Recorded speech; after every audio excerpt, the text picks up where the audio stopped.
saw you having a little bit of fun there. This is a very different animal tonight. It's a live show. How are you feeling? Well, I've done everything I possibly could do in my training, you know, physically, mentally, and even spiritually. But at the end of the day, Tim, you never know what can happen. I mean, and the stress level and the pressure, and if my heart increases to the point where it sacrifices my performance, I could be very much in the same situation as a police officer who's a great marksman, but when they're in a live combat situation, their performance suffers. So there are nerves? Of course. Well, I'm sure our live audience and everyone at home, and especially those at the Luxor, will be feeling those nerves tonight. When we come back, Criss is going to need some help from someone in our audience, so stay tuned.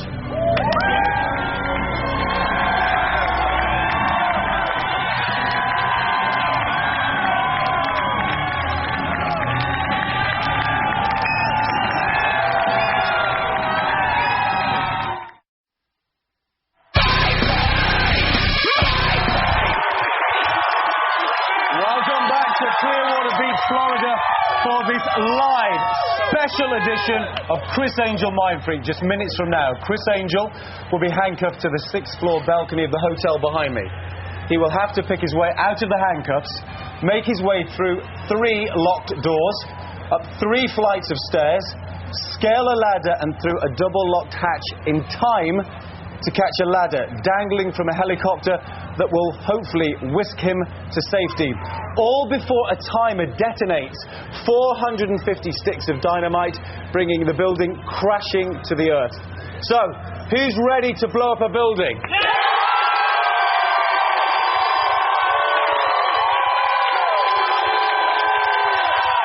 Criss, I was with you earlier today when you randomly selected somebody from the audience.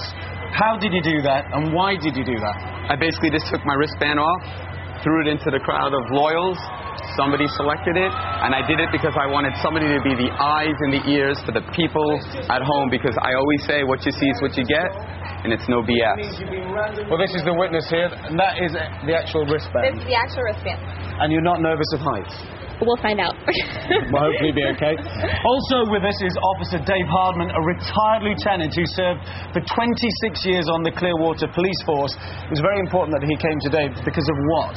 Well, he's supplying the 5 padlocks and the handcuffs, which I still have not seen. He's an integral part of making this completely legitimate. And completely unattached to the show in all ways. That's correct. Do you have your handcuffs with you? I do. Well, is everybody ready to head up? We'll see you later on, Criss. Okay. Good luck. We'll see you guys later.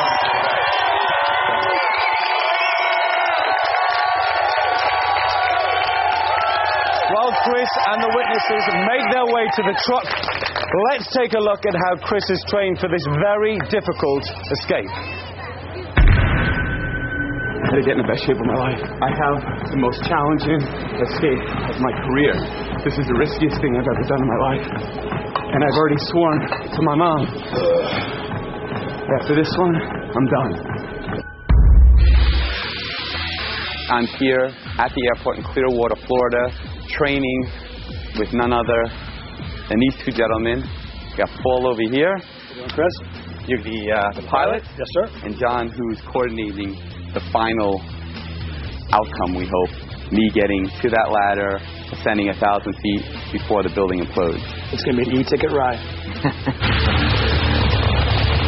I'm going to teach you how to safely get on this ladder. Learn how to step on correctly, hang on correctly, because then Paul, of course, is going to whisk you away to safety. For the folks at home that are watching this, you have to understand, even though the entire running time of this escape is 4 minutes, the helicopter has to leave at 3 minutes and 30 seconds to give it 30 seconds to climb to a safe zone where the building can implode and not pull the helicopter down.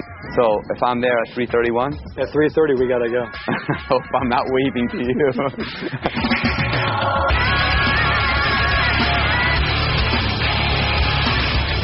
What Criss needs to do to safely get on this ladder, he needs to wait until the helicopter ladder is even with his feet.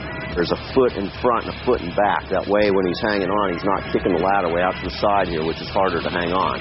So that'll keep the ladder straight up and down. He wants to do the big thing.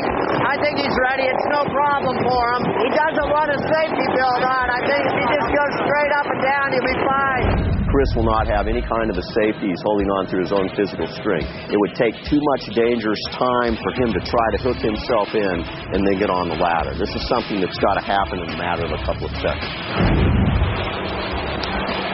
Good. I feel confident. Spent an hour doing this. No problem. I'll have another rehearsal next week when I come back to Clearwater. Make sure I'm all full, but I feel great.